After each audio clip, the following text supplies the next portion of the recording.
Hello, everyone. Good morning. My name is Adie Ray. I publish in the scientific literature under the surname Wilson Poe. I am the descendant of Scottish immigrants and English colonists, and I am the mother to a future elder. There are lots of other ways that I identify, also as a scientist, neuroscientist, but primarily as a student. I love learning. I love science. One of the things that I love the most about science is that it is a community. We're all here for our collective benefit. And it's kind of interesting to talk to people in the business world who ask, well, who are your competitors? There are none. We're all collaborators. Information is shared freely, and it is generated for the well-being of the humans and other non-human allies on our planet. Today, I have the distinct pleasure of being your moderator. It's an honor. I really am very, very happy to be spending this time with you all. I can't imagine a better place to be on a very rainy Saturday. Thank you very much for your time and attention today. Human attention generated by our consciousness is, in my opinion, the most valuable resource that we have. There's nothing more valuable. And your attention to all of the information that you're going to see today is valuable. Thank you. Thank you for your contribution. I'm going to end, before I introduce our keynote speaker, I'm just going to end by saying that I believe science and research to be sacred. And I don't mean sacred in this sort of Latin etymology of, sacrosanct or holy. I mean sacred as in necessary for biological life, necessary for cultural evolution. Without research, without careful observation, learning about the environment around us, it's impossible to evolve as a species. It is an honor to be able to contribute to a body of literature that helps us move forward collectively as a community. One thing I love about the scientific community is we all have a shared goal of increasing wellness, increasing well-being, increasing health, and I'm incredibly grateful to consider myself a member of the scientific community. As others have said yesterday, I also believe that our species is getting more compassionate and more kind. And although there have been a lot of transgressions in the past, historically, we have a lot of healing to do from, a lot of trauma that has occurred. There were really unethical experiments that were conducted by the US military, around psychedelics. Some of the forefathers of the field were ousted from their positions at Ivy League institutions for dosing the undergrads. We are also existing in the shadow of Facebook and Cambridge Analytica and all of the data and privacy issues that are a huge concern for this community.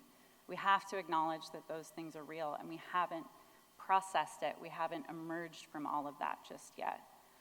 But because we're getting kinder, because we're getting compassionate, because we continue to observe, because we continue to evolve, it is my firm belief that we are capable of healing from all of those traumas.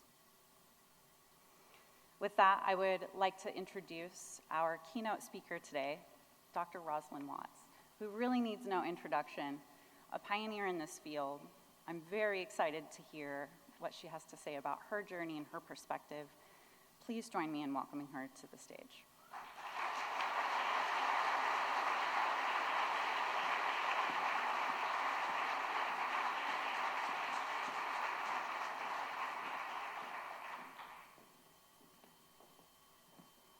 Hello everyone, can you hear me okay? It's lovely to be here. Thank you so very much for inviting me. It really is an honor. So, it was amazing yesterday to hear about what's happening here in Oregon. I'd followed it a little bit, but really you have to be here to really get a feel for it. And it was amazing in so many ways. The only thing that was bad about it was that I had to rewrite my speech. Because I've come from the world of, yes, the kind of a science community, the academic community, but I guess a corporate medical model world. And so much of what I wanted to share was around what I felt we did wrong. I won't use the word wrong. The way I wish that we'd done things differently, what we learned, the really hard lessons. And I wrote lots of things down, and I'll talk about some of those things, but I wrote lots of things down about how I wished we'd done it this way or that way, and my kind of impassioned pleas to everyone in Oregon to not make the mistakes we made. And then as I sat there yesterday, I just went through my line of all the things, just crossing everything out, because you're doing all of the things that I wish that we had done. It was so amazing to hear the way this ecosystem is developing. So yeah, I had to rewrite my speech. There's just one thing I want to get across, and it was a slide that had just 4 things on it. And these are what I call the nature codes. And these are the things that I learned from my time in the kind of corporate medical model psychedelic world were so important to share. And those 4 things are going slowly, being cyclical, being interconnected, and being in balance.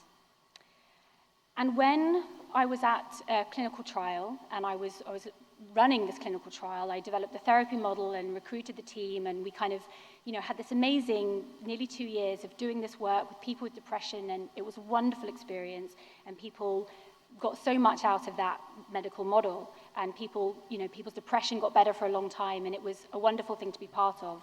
But at the end of it, I was completely and utterly exhausted. And I reflected that there are ways that we were doing the work that was violating those nature codes. We were not in rhythm with it. So the rhythm of nature is slow. It creates incredible growth and flourishing we can't even see it. It's imperceptible to the human eye. When you see a forest growing, it's very, very slow, but it achieves incredible things. And we went very, very fast.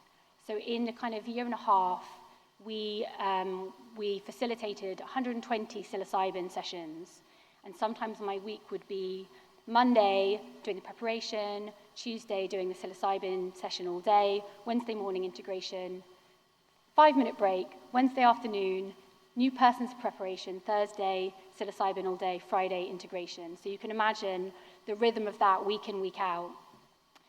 And we weren't cyclical in that we just kept going like a constant summer. We never had a winter. We never had time to reflect or learn from the lessons the things that we were seeing every day. We never had a fallow time. And we were also, so the third code is about being interconnected. And we were quite a kind of bubble. We were disconnected from the wider lineage of plant medicine work. We were disconnected from elders, from traditions.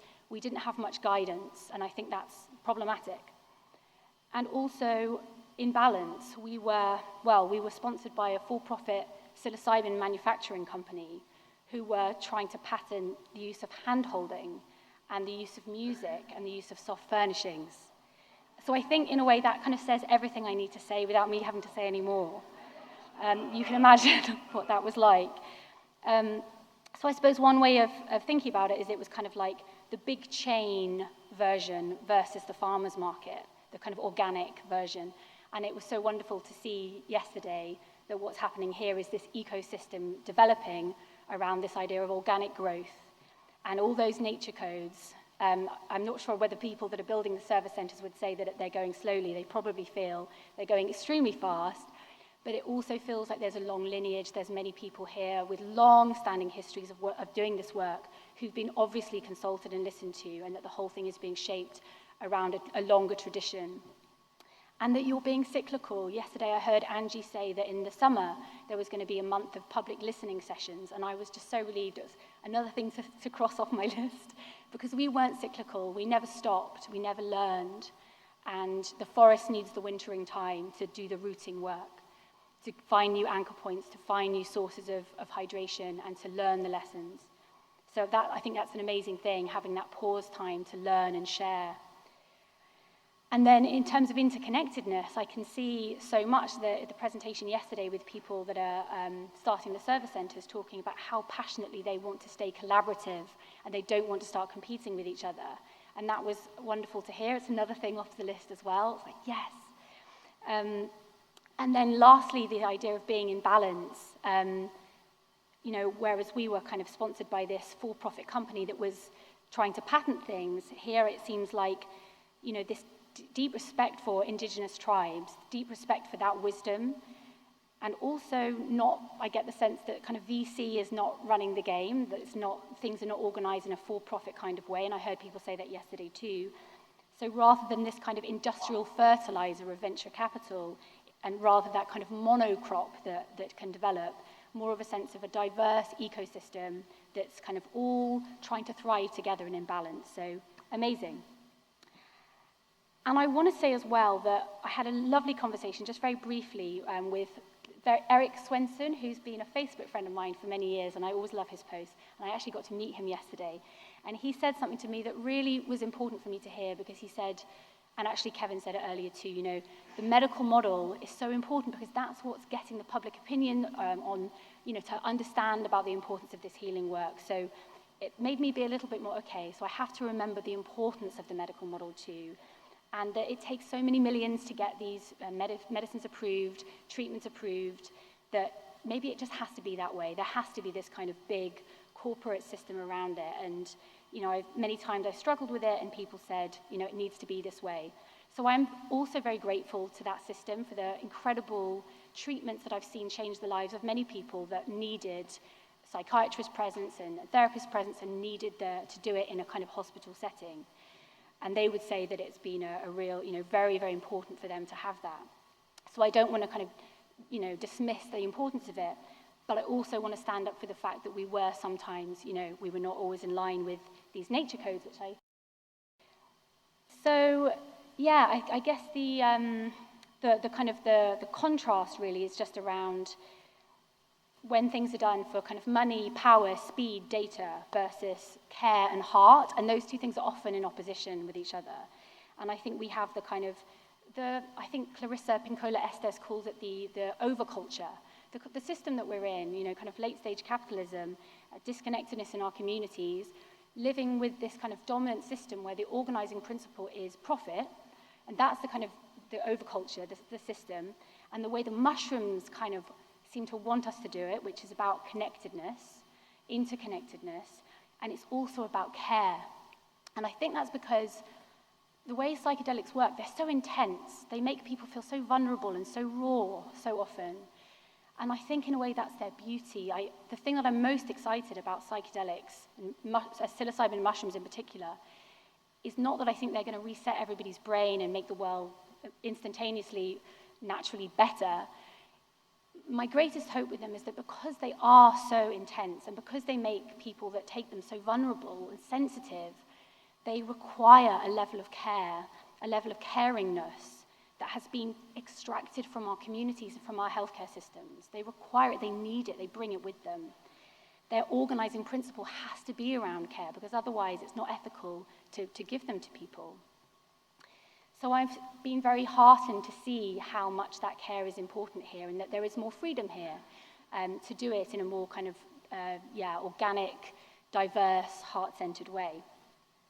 And I really want to, it's my great hope that people here that are doing this work will really tell the story, tell the stories of the service centers, tell the stories of the workers, the workforce, but also the clients, the people having these experiences. And I hope that story gets told with qualitative research because, again, in the medical model, most of the research is these quantitative studies, big data, graphs, huge samples of people, and that's so important. Of course, that's the language that regulators look for, and that's how things will be regulated and made available to lots of people. But the qualitative data is so important too, telling the story of the people, telling the warm data. And I just wanted to share that there was one paper that I read that made such a huge difference and it inspired me to do qualitative research that I really enjoyed. And it's accessible to everyone, anyone that wants to do this kind of work. It's a paper from 2006 and it's by a woman called Virginia Braun and Victoria Clark, and it's called Thematic Analysis in Psychology. And it's one of those amazing papers that within those pages, it shows you how to do thematic analysis, and you don't need any complicated data packages. You don't even really need a computer. I'm a complete Luddite. I hate doing anything on any technology, and I like doing things with piles of paper and colored highlighters and just, looking for the story. And the way you do this, the thematic analysis, is that you interview people, you ask people about their experience, and then the way I did it is I printed out my transcripts from all the people from the psilocybin trial that I'd interviewed. And then you just get your colored pens, and when you see a theme, you put, that theme goes in pink, and then you see another theme, and that's something else, that goes in green. And you do it with all the transcripts, and then I just cut them out, and I put them in piles. So I had a pile of pink, and a pile of green, and a pile of yellow, and it took me about a week. I didn't speak to anyone. But I just went to all these different piles, and this information, the story just evolved. And that story led to the development of a psychometric measure for measuring connectedness to self, other people, and the natural world, and interconnectedness of all things, which is being used in various studies. And actually, Hannes Kettner, who was here, was very helpful in creating that measure. And so, that kind of qualitative research that really anyone can do doesn't just tell a story that people understand the heart of the matter, but it can also inspire all sorts of other things later down the line as well. When I read the write-up of our clinical trial, the second one, the psilocybin for depression randomized control trial, that I had I'd been there for all the sessions, and I'd met all the participants, and I'd really been there on the ground.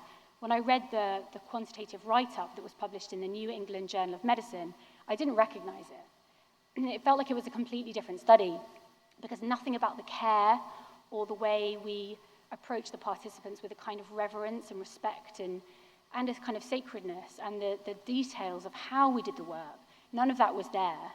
And it is so much about how we do the work. It's not what we're doing, it's how we do it. And that sometimes gets missed out of clinical reports in medical journals, because that's not the language they speak, which kind of makes sense. So I think to balance the narrative, we're so needing the heart to balance the head. And so I think Oregon is an amazing place where that heart narrative can really be shaped and really shared with the world. So with the time I have left, I'm going to talk about... Oh no, there was one other thing I wanted to say about that. Thinking about that whole thing is I often think about psychedelics as being like a kind of circle, and the medical model or academia being like a kind of square-shaped hole, and that to put the circle in the square-shaped hole, you kind of have to chop the sides off. And it makes sense. We do still need to do that. We need to have those places where we try and translate it into that language. Very important, but something does get missing, and so I feel like we need to kind of tell the circle story, and that's what I mean by saying about the kind of qualitative heart-based story. It's the fuller picture. So yes, now I'm going to talk about integration, which is the work that I do now, I guess because I realized that in the psilocybin for depression trial, the model that we used was a therapy model that I wrote called the ACE model. It stands for Accept, Connect, Embody. And those mechanisms, acceptance of emotion, connection to values and meaning, and a sense of connecting to the world beyond just my ego mind, and embodiment, that visceral sense of the way psychedelics work in our bodies, in our senses, in our fibers, not just in our minds. And those mechanisms came from qualitative research, and that's how the ACE model was developed. And the key aspect of it was I wrote a guided imagery journey that was for our participants the day before they had their psychedelic experience. And that was because many of them had never taken psychedelics before. They were unsure, they were understandably quite anxious.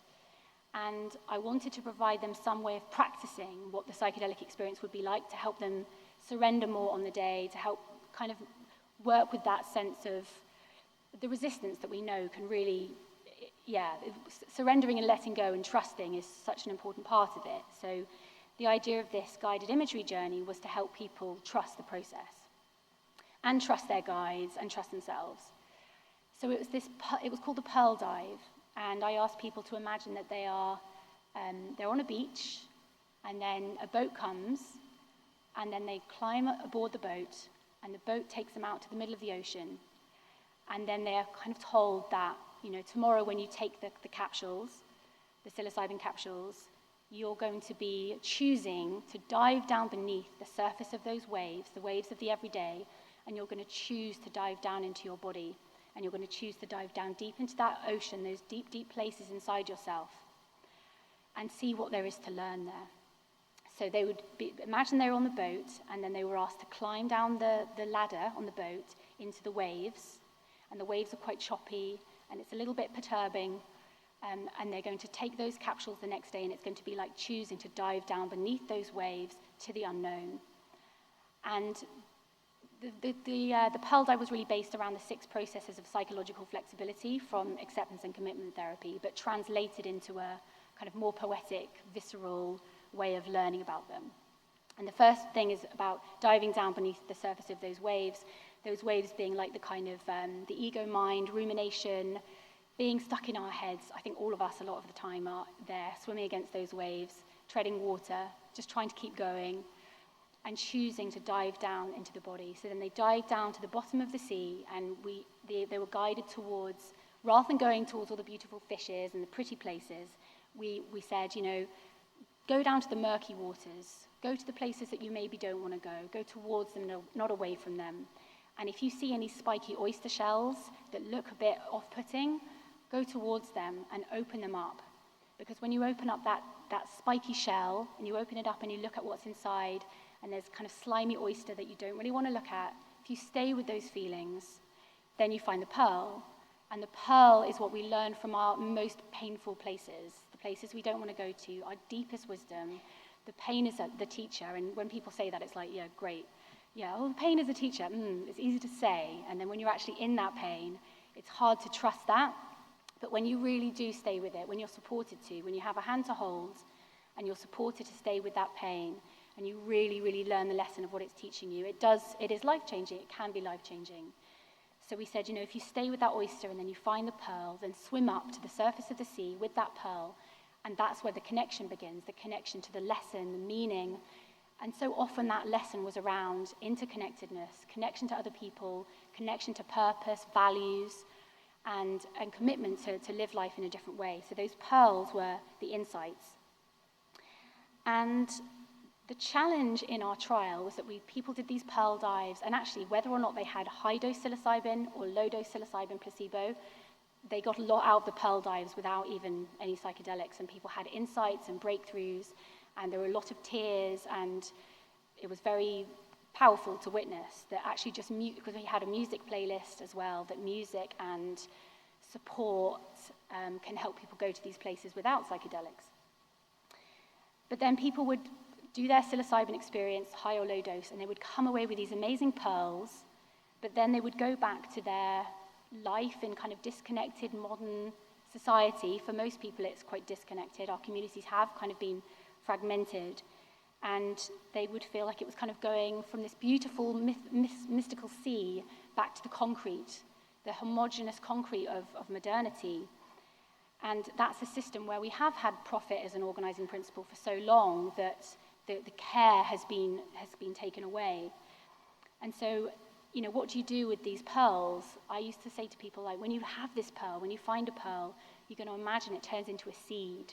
The pearl, gets a little bit of it where if you plant it in the earth, there's going to be a little shoot and a little root, and it's going to grow into something that can really nurture you. Keep watering that plant, that pearl plant, because this one psychedelic experience can really nurture you long term if you really keep watering it and tending to it. But what do you do with a pearl seed when you're in a concrete street, when it's difficult to find care and support? And I just want to read this quote actually from a book that I highly recommend. It's called The Care Manifesto, The Politics of Interdependence. And it's really about how neoliberalism has systematically extracted care from the communities of the modern world. It says, the ideal citizen under neoliberalism is autonomous, entrepreneurial, and endlessly resilient, a self-sufficient figure whose active promotion helped to justify the dismantling of the welfare state, this is in the UK, and the unraveling of democratic institutions and civic engagement. The notion that care is up to the individual derives from the refusal to recognize our shared vulnerabilities and interconnectedness, creating a callous and uncaring climate for everyone. A callous and uncaring climate for everyone, I think it's kind of sobering to hear that, but it really rang true. And knowing that our participants of the trial were going back to often very uncaring communities was hard. So I wanted to develop something for the participants in our trial. And it turned out that I was developing it also for me as well, because I was so burnt out from actually kind of running the trial. So I wrote a 12-month program called The 12 Trees. And I was inspired by the Celtic tree calendar and trees themselves, which were my healing. That's how I recovered from my own burnout, was crying into trees and like lying with my back against trees and just being in nature and restoring myself to the rhythms and patterns of nature. And I wrote this program around 12 trees, where every month of the year there was a different tree. There is a different tree, and that tree is our teacher. And that tree is a teacher of some different kind of aspects around our connectedness to ourselves, each other, and the living world. And I won't go through all of the trees, but if anybody wants to ask me in the questions later, then I'm very, very happy to talk about what some of the tree teachers are. But really it's about, restoring ourselves to those nature codes. And originally, this was something that I offered for the participants in the trial. I wasn't working for the trial anymore, but I offered it as a kind of a weekly Zoom group. And I was testing it out, and people were really enjoying it. And then I started working at Synthesis, and we were looking at a model for pairing truffle retreats with integration programs. And Rachel Aden, who's here, was very supportive of the tree model that I'd written and gave me the opportunity to pilot it there for a year. So 20 of the participants of the psilocybin for depression trial, whose depression had come back and who were feeling isolated and needing a community to integrate with, they came to Synthesis, and we did this pilot, this program together. And then I set up ACER Integration. It stands for Accept, Connect, Embody, Restore, separately on my own. I took out a loan, and I didn't want any VC funding because obviously nature codes.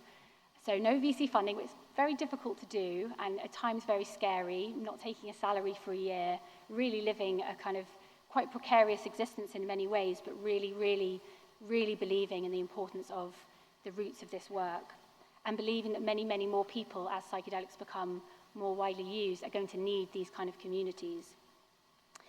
So I started ACER Integration, and we had 60 people come from our first cohort to go through the trees together.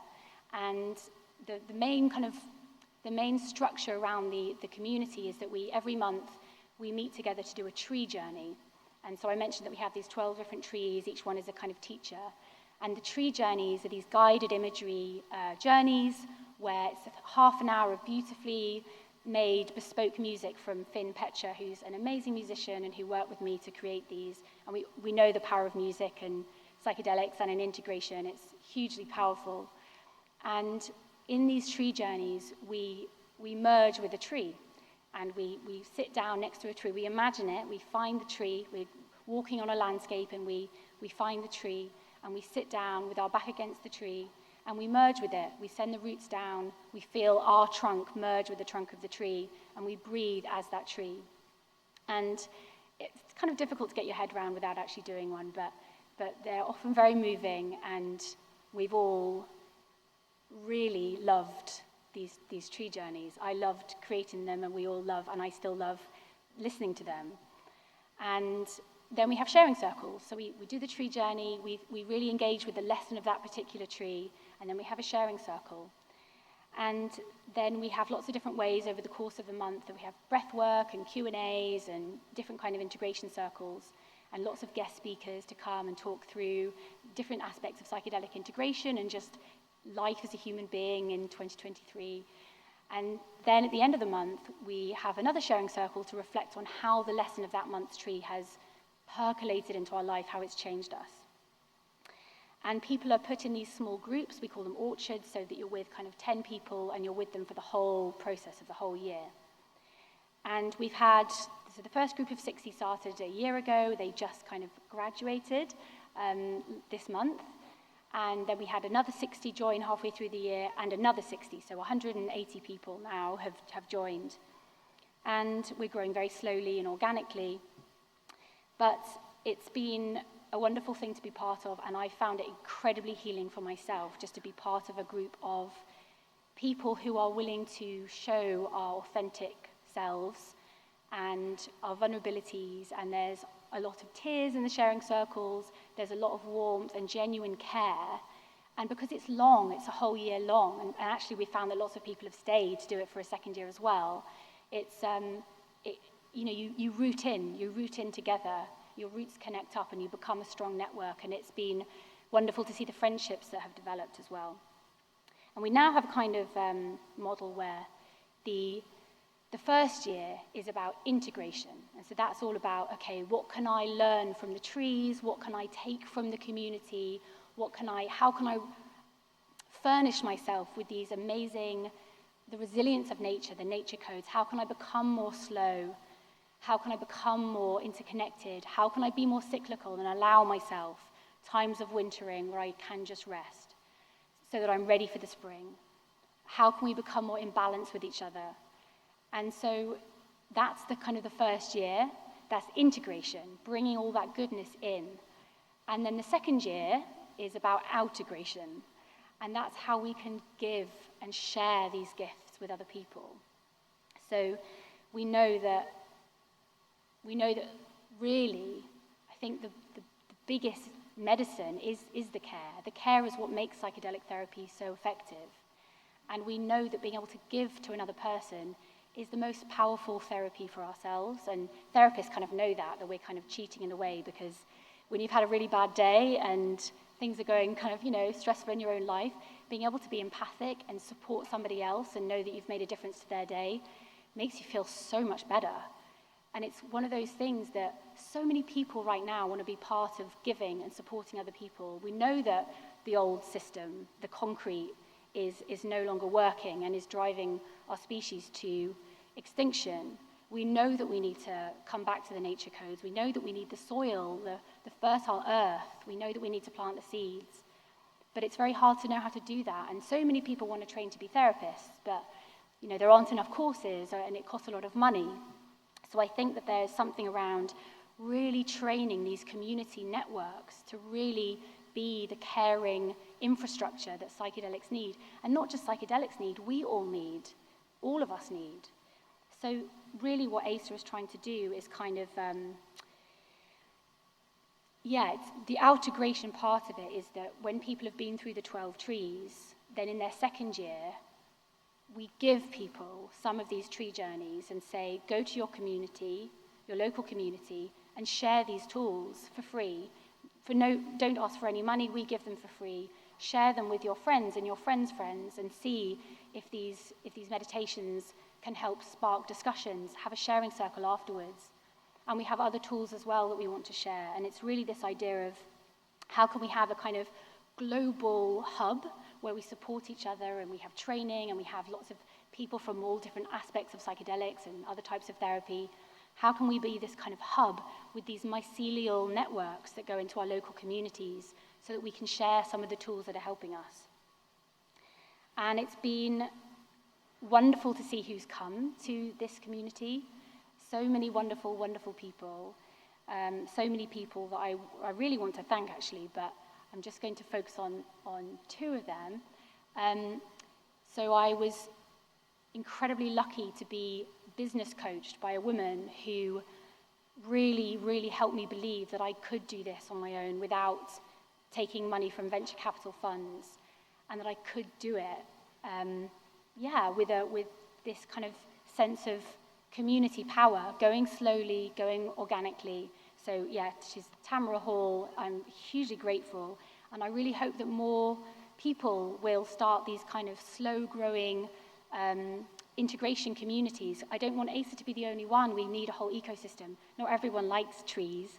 Some people want different kind of community. Maybe someone will do it on different types of car. I don't know, but we're going to need lots of them. And I think, I hope that yeah, I hope that we can kind of do it the new way. It kind of feels like the way the mushrooms want us to do it, really. And also, one kind of final thing to say before I'm at the end of my time, this idea of the care being the medicine and the joy of giving. Whilst I've been staying here in Oregon, I was actually staying with one of the participants in the ACER community.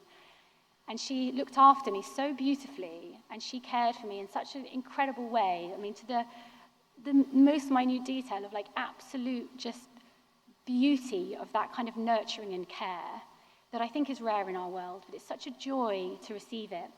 And actually I was sitting in the kind of incredible like nest that she created for me to rest in, because she knows that I needed some rest. And as I sat there, I was actually working at the time on, I mentioned the Pearl Dive, which is this meditation for preparing people for psychedelic experiences. I was just creating a package for therapists, because many people had asked if they could access this visualization. And I have another one, which is for integration, called Planting the Pearl as a Seed.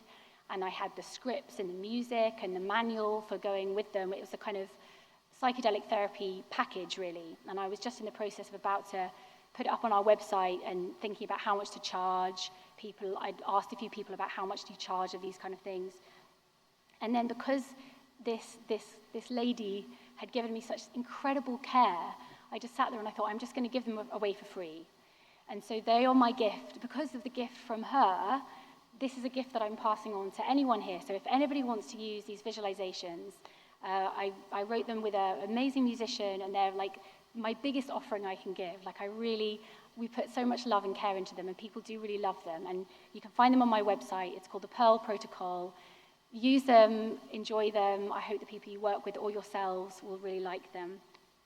And just to finish, to say that in the Celtic tradition, there is this saying that the love you give away comes back to you 100,000 times.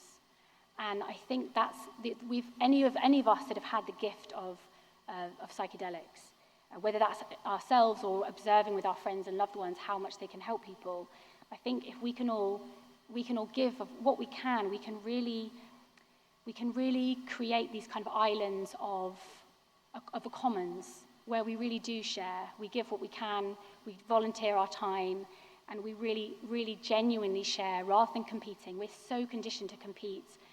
I mean, patenting hand-holding is the extreme end of it, but we're all grown up in this, competitive culture, and it's hard to let go of power, and it's hard to let go of money and status, and it's hard to genuinely want the flourishing of the whole web.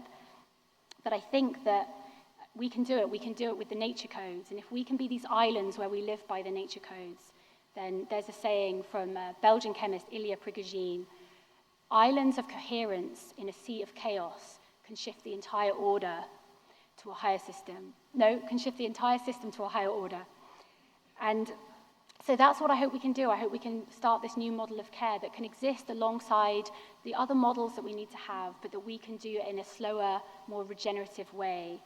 And the very final thing I'm going to say is that I heard somewhere that some indigenous people have the idea that wealth is not measured by how much you own, but how much you're able to give away. So Oregon, I'm so, so grateful to you for everything you're doing. I hope you will share your gifts with everybody else who needs to learn from them, and that we can just, share with each other. Thank you.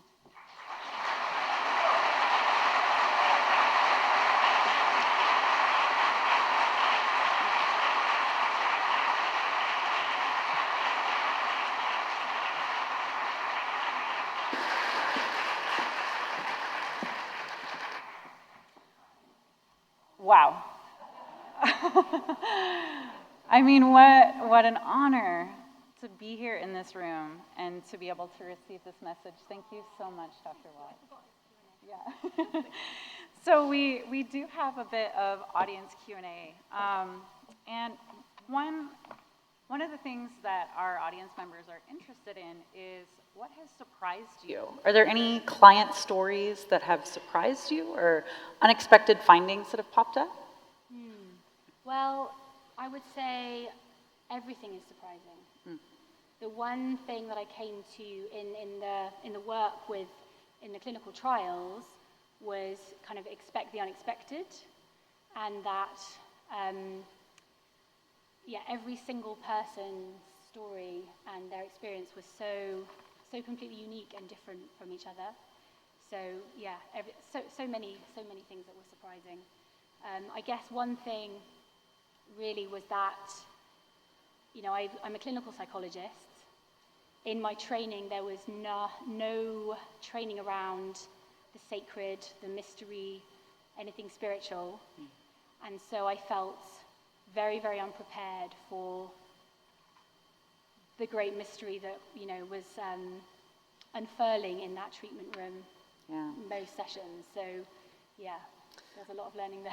That resonates a lot, as scientists who are, at least we're expected to be kind of firmly planted in the material world, to acknowledge openly the existence of all that is so much more than material is almost controversial.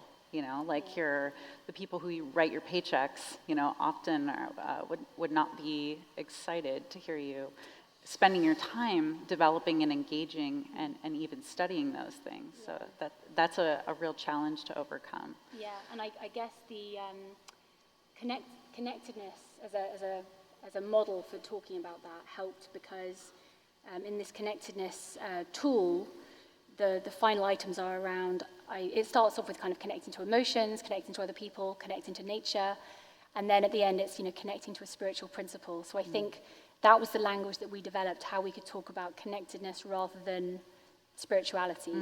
Yeah, I like that, because it is also a matter of trying to avoid those kind of triggering words, right? Yes. So even for people who, in practice might have a very rich spiritual life or spiritual practices, kind of avoiding the S word and using something else that's a little bit more palatable, that makes a lot of sense. Yes. Yeah. Some of our audience members were curious, given that we're in the month of December, what was the December tree? Yay! Thank you so much, whoever asked that question. I could have spent the whole 45 minutes just talking about all the different trees and what they teach us, but I thought you might have got bored. So December is the elder tree, and she embodies the cyclical nature of nature. So the elder tree in spring. Do you have elder trees here? Elderflower cordial. Delicious. She's covered in white flowers. She's beautiful. She's in her maiden form in spring. And then in autumn, she loses all those white flowers, and then she's covered in these heavy purple berries. And they're full of nutrition, full of vitamin C. Then she's in her mother form. And then in winter, she loses those berries too. And she's bony, and she's in her crone form. And she goes through these cycles every year. And there's something about the wisdom of her crone form. She's had the flowers, she's had the berries, she's lost them all to the floor, and she is kind of regal and wise as her bony self. And in the month of December, we think a lot about who the elders that we want to be, and the kind of the wise ones inside ourselves. But we also think about our ancestors, and we imagine all of our ancestors kind of standing like behind us, this like long line of people that came before. So it's around connecting to our ancestors, connecting to the elders, and really appreciating the wisdom of the bony versions of ourselves, and the real elders in our communities as well, rather than always prioritizing youth. Something about the wisdom of the crone form. That's really powerful. I feel like in general, the crone is often discarded in Western culture. Yes. Once you reach a certain age, you essentially become irrelevant to society. Yeah. So being able to reconnect with that and the power and the wisdom in that, that's really wonderful. And actually, thank you for saying that as well, because the other thing about ACER is that it's many of our participants are women in their kind of 50s and 60s and 70s, and it's been so amazing working with those women, and it really made me feel like I hope, I want postmenopausal women to be running the world, not young men. Mm-hmm. Yeah. So That's awesome. That And actually, it's happening as well. It's happening. that tied in nicely. A lot of our audience members were really hoping to hear how connecting to these particular trees changed individual participants' lives. Do you have any one person who stands out? I'm almost tempted to ask somebody from the audience. We have some ACER members here to come and share, but I don't know how long we have. Probably not long enough. If anybody from ACER wants to come up, you're very welcome to. Otherwise, I would say, what's the main thing? Safety. When we feel safety in our bodies, because there's a group of people that you know is just there, and yes, it's online, but you can log in and they're there, and you see their faces, and you feel your body just go, oh. And it's long term. You get to know each other through the seasons. We all go through our own winters and summers, and you get to know each other through those times.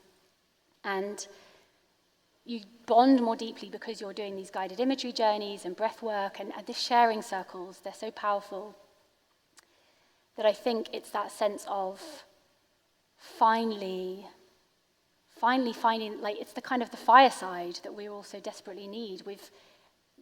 Deep inside us, we have this memory, I think, of a time when we could sit around the fire and share stories and feel safe with our group, with our families, not just our nuclear families, with our wider families. And living without that is terrifying, and we're not meant to.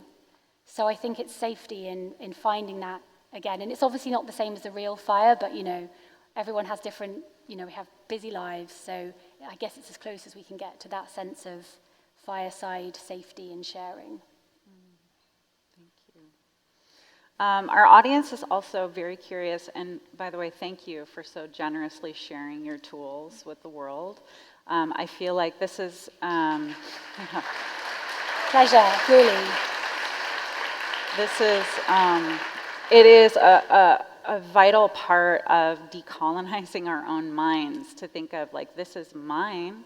I'm going to stake out this claim that this thing is mine, and rather than taking that stance, to really see the work and the tools as a shared resource for shared benefit. So thank you. Our audience is very curious where specifically they can find those tools, as well as the Watts interconnected scale. Yes. So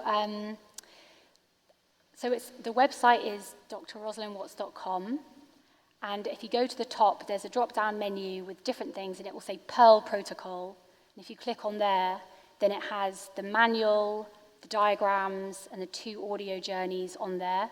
There's a few more things I'm still going to upload because it was only 2 days ago that we decided to do this. But yeah, it's there, and you can access that now. And then the connectedness scale is also on my website as well. And we will continue to try. We're still kind of, we're not yet breaking even. I think it'll be a while before we do.